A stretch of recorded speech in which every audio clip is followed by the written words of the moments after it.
welcome to Snipisode 25 of the Daily Dose of DMC podcast. Today is Friday, February 3rd, 2023, and I'm your host, HK. Good morning, all you beautiful people, and welcome back to another Daily Dose of the DMC podcast. It is Friday already. I can't believe we've flown through another week. We're on Snipisode 25. It seems like the days are just going by so quick. They're packed with things to do. Busy, but productive. I'm not complaining. Life is absolutely beautiful at this point. I really hope it is for you as well. And I'm just really thankful to be able to take some time out of my day and to have these conversations early in the morning, and I hope that it is helping you guys too, to spur some thought, to look at things a little differently, to dig into topics perhaps that you're not consciously thinking of. It definitely is. It's like self-therapy for me, and I really appreciate it.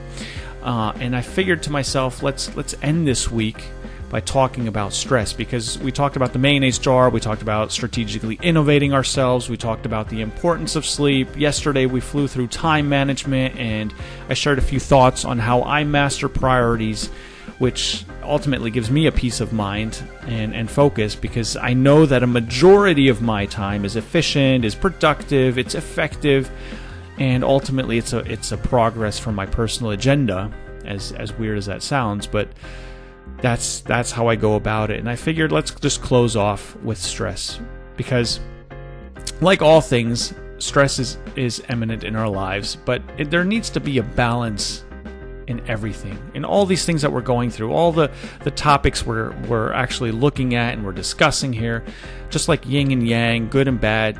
Everything in life, I believe, really needs to be a little bit balanced, and that goes with stress as well. So the definition of stress is a normal physical and emotional response to events that cause discomfort or threat to our well-being.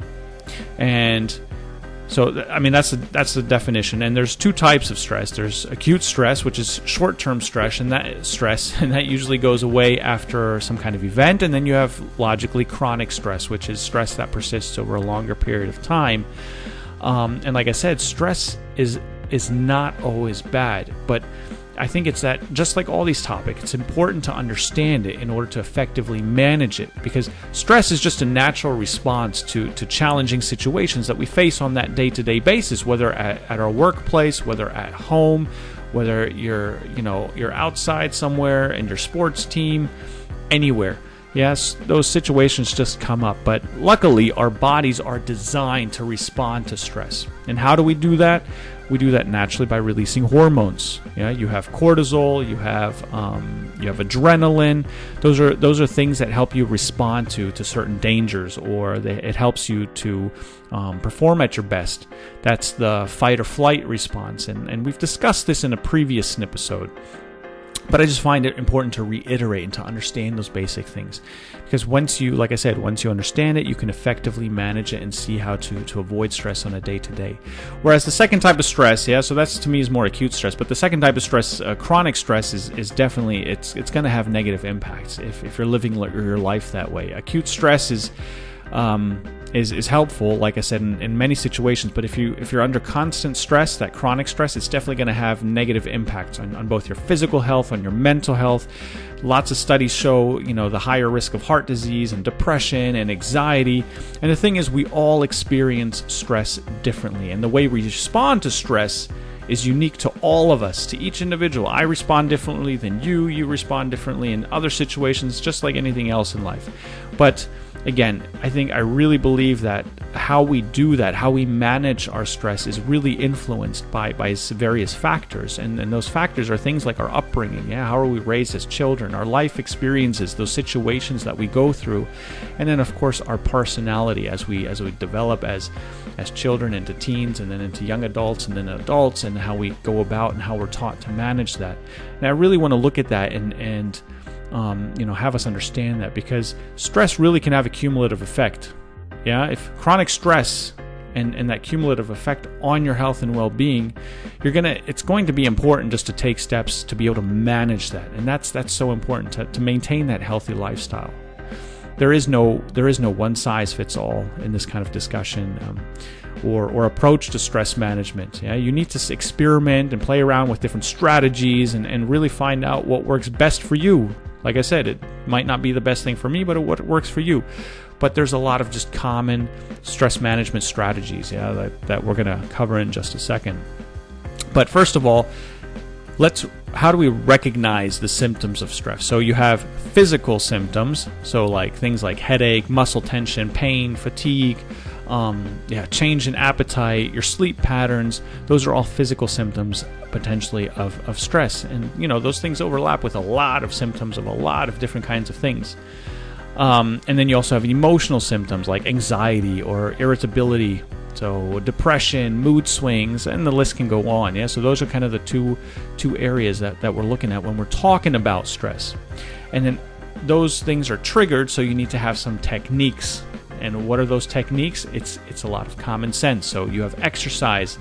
Through exercising regularly, you reduce your stress because you release endorphins. And that's not only going to improve overall your physical and mental health, but those endorphins just make you feel happy. That's what happens when you exercise. Then meditation and mindfulness. We've talked about this a lot.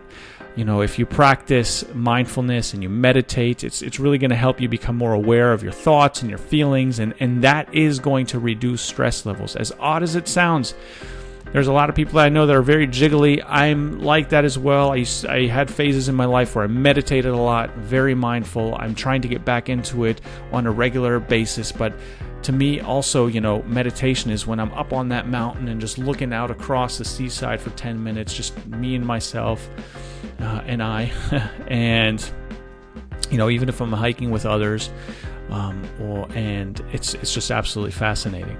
You could do, what else do I have in my notes here? You could do deep breathing and relaxation techniques. So one thing that I mentioned, for example, like yoga, we at the end of the yoga sessions that I used to do, or my kids do now, is they have this like muscle relaxation phase, just to really calm your mind, to calm your body, to reduce stress levels. Really give that a try. Do that deep breathing. Do those relaxation techniques when you feel stress, or when you're in that kind of situation and you have that opportunity to do so.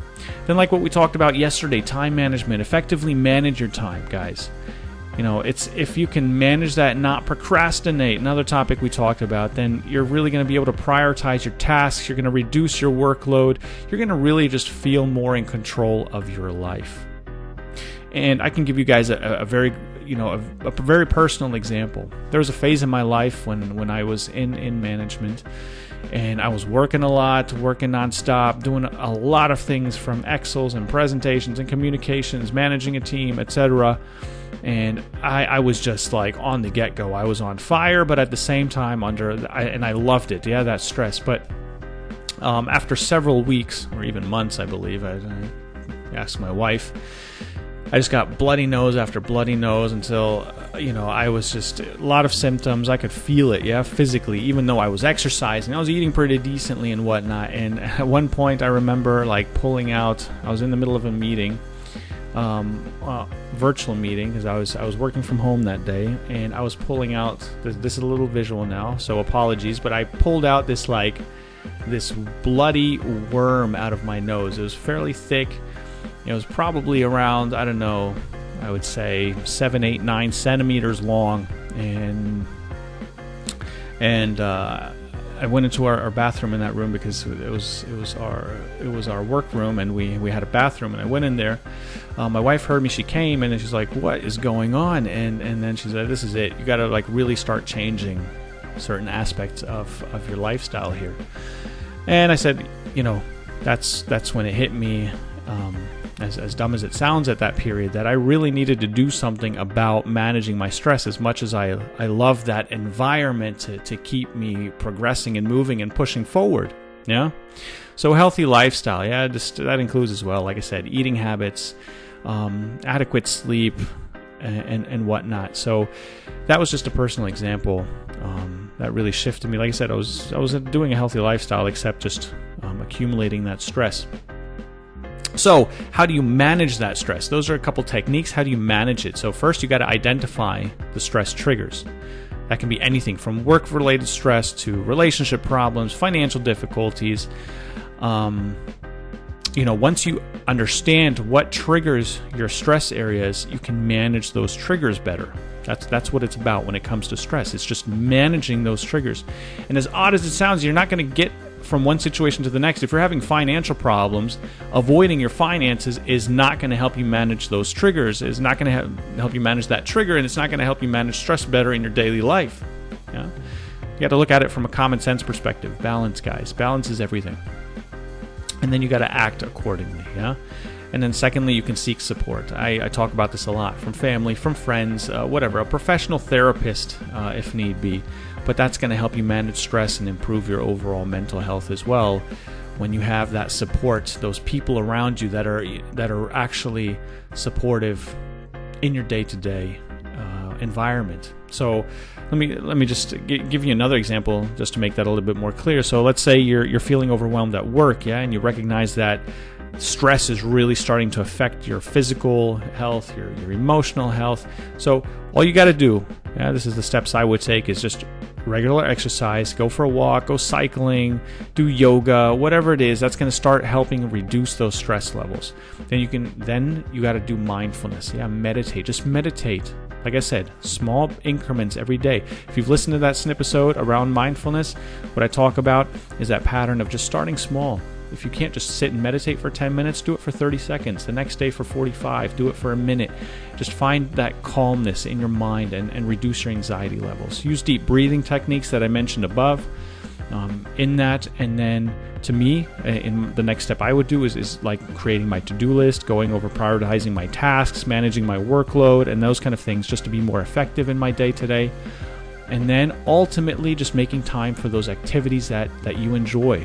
I enjoy being with my family. I enjoy being out in nature. I enjoy cycling, road biking, all those different things. Yeah, reading, whatever it may be, spending time with friends and whatnot. All those things help reduce stress and are going to improve your overall happiness. And that is what is important. And that's what we need to get back to.